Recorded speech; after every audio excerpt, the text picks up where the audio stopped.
Temple Beth Emet, the Free Synagogue. Thank you so much to Rabbi Andrea London, my friend and colleague, to give me this honor of speaking tonight, Shabbat, as a celebration of Rabbi Amy Memes Fuller. It is truly lifts my heart, fills me with joy to be with you, albeit virtually. Thank you for letting me participate in this manner. I also want to mention that, of course, I think of my friend and colleague, Rabbi Noble at this time, Zichrono Livracha, who was a wonderful supporter and colleague to me, especially in the beginning of my writing career. I think of Rabbi Sally Priesand, as we all should on this evening of this celebration of 50 years of Women of the Rabbinate. And I point my heart especially in the direction of southern New Jersey, about an hour from where I sit right now, where she is, God willing, celebrating with her congregation in Monmouth County. And I feel this web of connection to congregations and institutions and women who are rabbis throughout the world. Representing the Women's Rabbinic Network, we're an international network of support and advocacy, and we have members throughout the world, and so that web includes all of them as well. As I celebrate and honor my friend, Rabbi Memes Fuller, I think of her leadership, her heart and wisdom, her perseverance, her strength of character. And I feel very blessed that I've had the opportunity to work with her in many different dimensions, especially through the WRN, coming to Chicago many years ago in 2007 for WRN convention, which she was instrumental with Rabbi London in organizing with all of our area colleagues. With serving on the board of WRN, co-chairing our Baltimore convention and serving as vice president of national events with our colleague and her beloved friend, my beloved friend, Rabbi Sharon Young Marcus. And I also think of the extraordinary leadership she brought to being co-president of WRN. And truly, one of the gifts of being in my position is seeing people at their best leadership skills, rabbis who enrich communities like yours and get to also have that impact on a national and international level. So let's celebrate 50 years of women in the rabbinate. But I'm going to actually start this story not 50 years ago, but much, much longer ago, to think about all the women in Jewish history who had a profound impact on Judaism. And of course, we can look at the Torah, we can look at the Talmud, we can look at the totality of Jewish history. But where do we exactly start the story of women in the rabbinate? You could make the argument that you should start with the Torah, and there's many fine examples of women who took on leadership in the Jewish community, whether it's the development of law, the leadership of the community, all the functions that we think of today when we think about what it means to be a rabbi. But actually, I want to start with this one or two examples. And as I do, I hope that we all start to reconsider that idea of what exactly does a rabbi look like. Now, of course, you've had the example in living in your community, not only between members of your community, on the bima, in neighboring congregations, of rabbis of many rich, different identities. And so, but if you are just to go to the computer and to do a Google search and put in rabbi images or use any other search engine, that you, of course, get pages and pages of men, white men, with black suits, black hats, white beards, and the first couple of pages look remarkably the same. However, the Jewish community is a rich, diverse, thank God, place. And so our rabbis, our cantors, our educators, our Jewish professionals of all stripes should reflect who we are. And when we dig into Jewish history, we find actually not frequently told stories of, when we talk about especially the rabbinate, of women who led in remarkable ways that really replicated what the men were doing as then in their time called rabbis. So I just want to lift up the name of Osnat Bazrani. She lived in Mosul. She was Kurdish, and she lived in the 16th century. That is just mind-blowing to think that there was a woman who was learned by her father's side, ended up when he got sick and died and her husband died, she ended up leading her father's yeshiva. And there are all sorts of stories in the Kurdish tradition of her bringing about miracles. And that time, rabbis were expected to not only do study and leadership, but also to bring about miracles. I'm relieved we don't have to do that anymore. And so her story has been captured in a delightful children's book by Sigal Samuel, and I highly recommend it.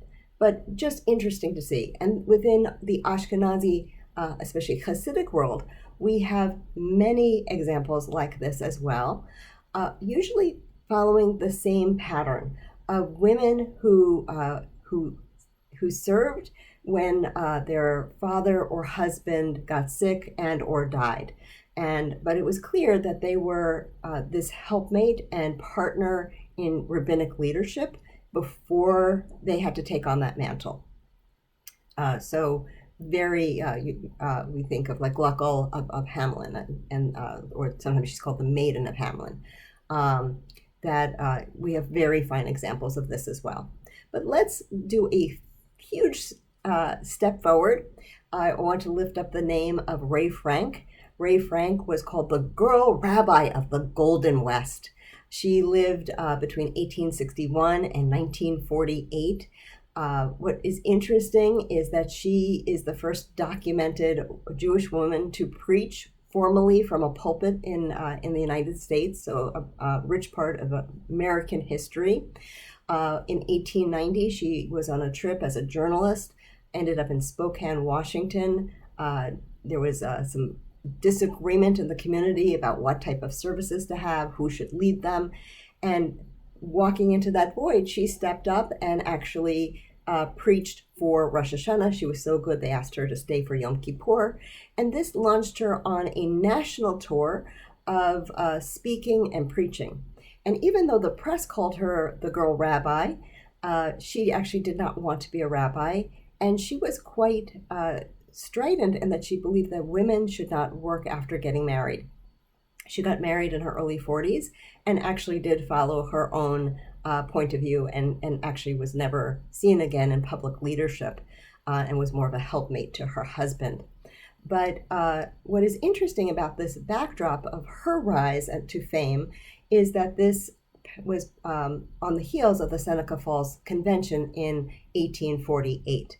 And so very significant as we talk about this phase of women in the rabbinate, that it is definitely driven and supported by women's emancipation and the progress and then integration into the workplace and an ongoing striving for full equity in our secular society. And we see, by the way, that parallel in all of the different movements of Protestantism, for example. But let's take another little leap forward, and I want to lift up another name, Martha Newmark. She went to HUC. Back in those days, they had youth programs, and then from the youth programs, if you were motivated, you could transition to a college program.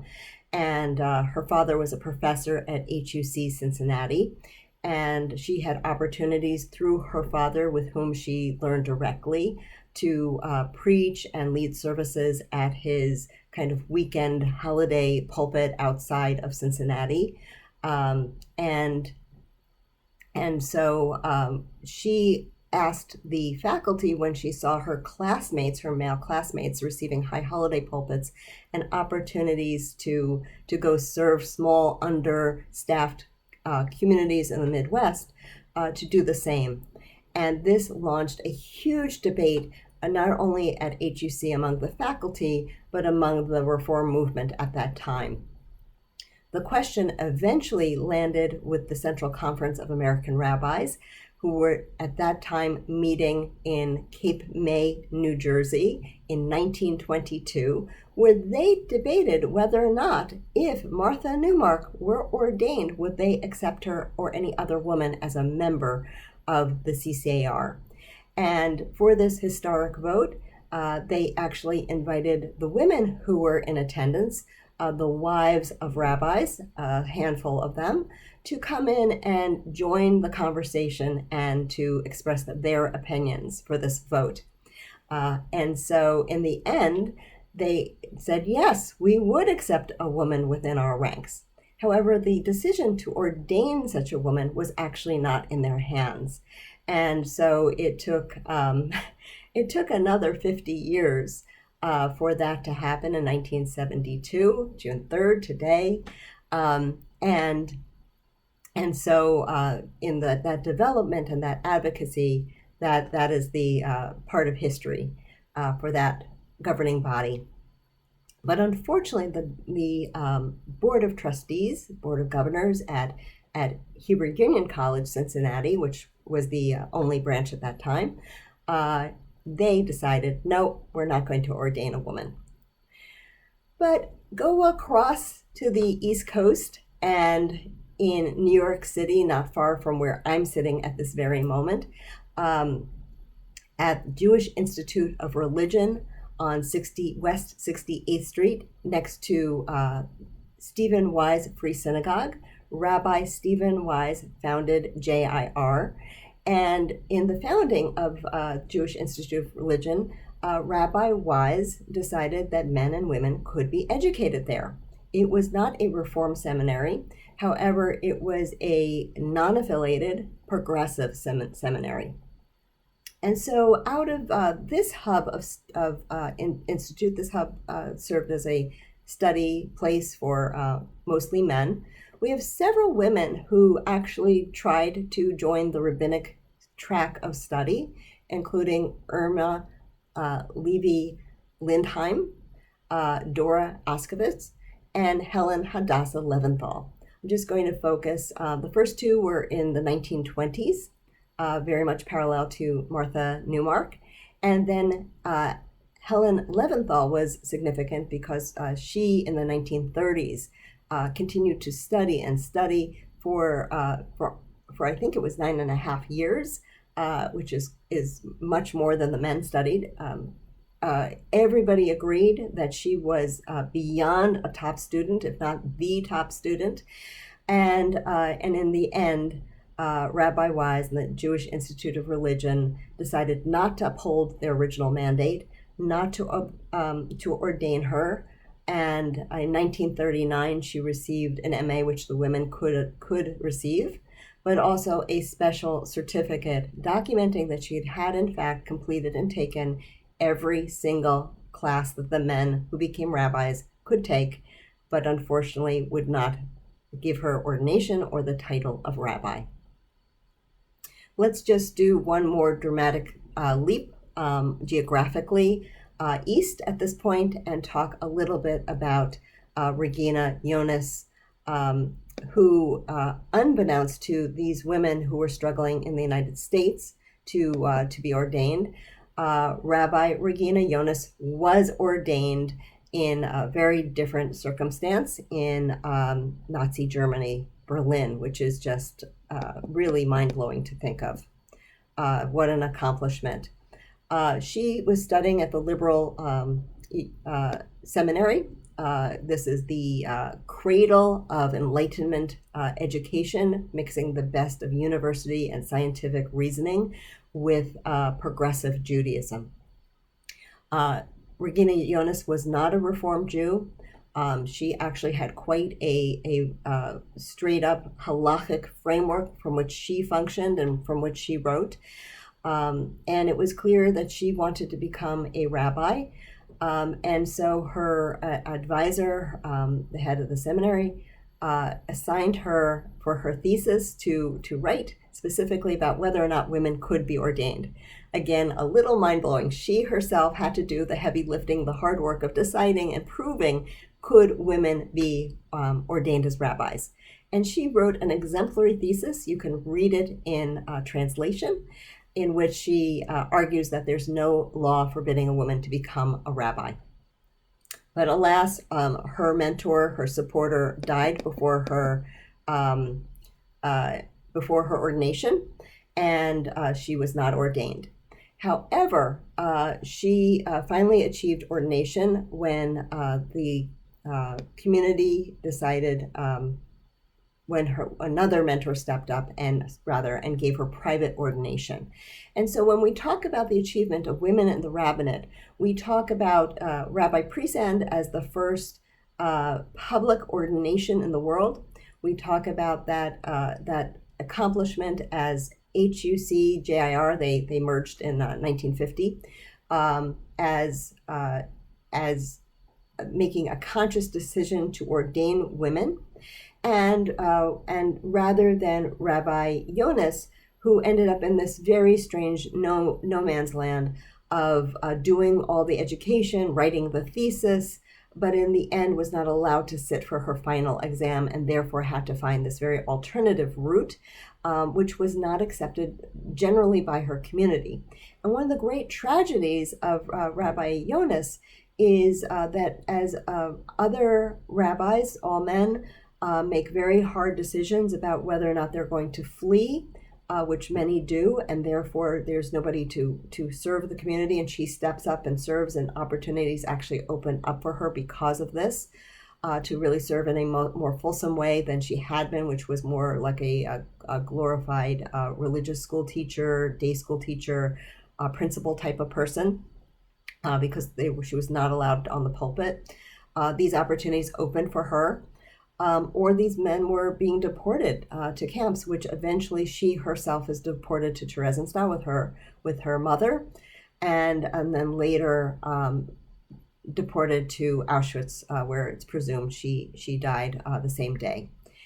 And so this history becomes buried, and her name is not lifted up either during the war period or after the Shoah, and is hidden actually until the fall of the Berlin Wall, the reunification of Berlin and Germany, and the few papers that hold this history were unearthed out of an archive that was in Eastern Berlin.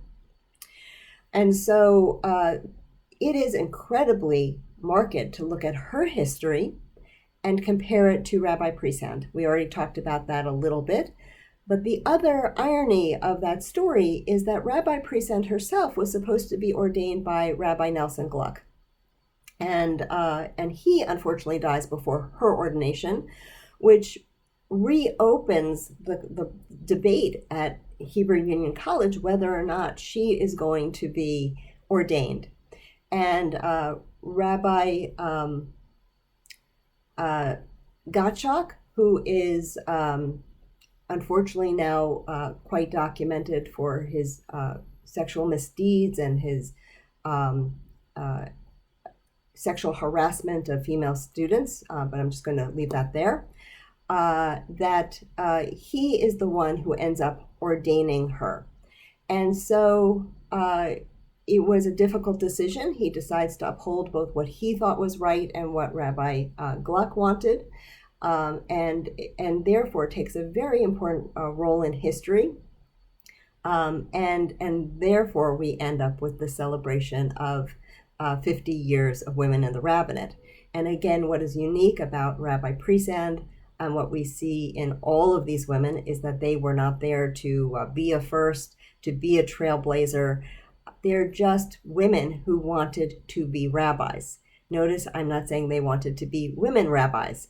They just wanted to be rabbis. And if you speak to any of us who hold this title, we do not seek to be women rabbis. We seek to be rabbis, leaders in the community. And anybody who does not look like that Google search I spoke of earlier, I think you'll hear the same of people of any gender, of any identity, that it is a profound pleasure to serve the Jewish community and to take this role in our history and our community, along with Jewish leaders of all types, whether they're professional or lay leaders. And I think all of us just want to be able to contribute to the ongoing evolution of Judaism and to sustain our past and to bring it into the present and to be in community with one another and people of all outlooks and faiths in the world. And so I'm going to end our history there. Obviously, we could do a whole class on this, and I hope one day either you have or will. And I think of Rabbi Presand celebrating, and I'm so glad that we have the blessing to celebrate with her. And most of all, I am so glad that we have the ability to come together virtually like this to celebrate Rabbi Memes Foler and her deep impact and her part of history as a woman who is a rabbi, as one who is a leader to all. And may you, my friend, go from strength to strength, continuing to enrich your community, the Jewish world, and the greater world around us with all the blessings of your talent and leadership. Shabbat Shalom.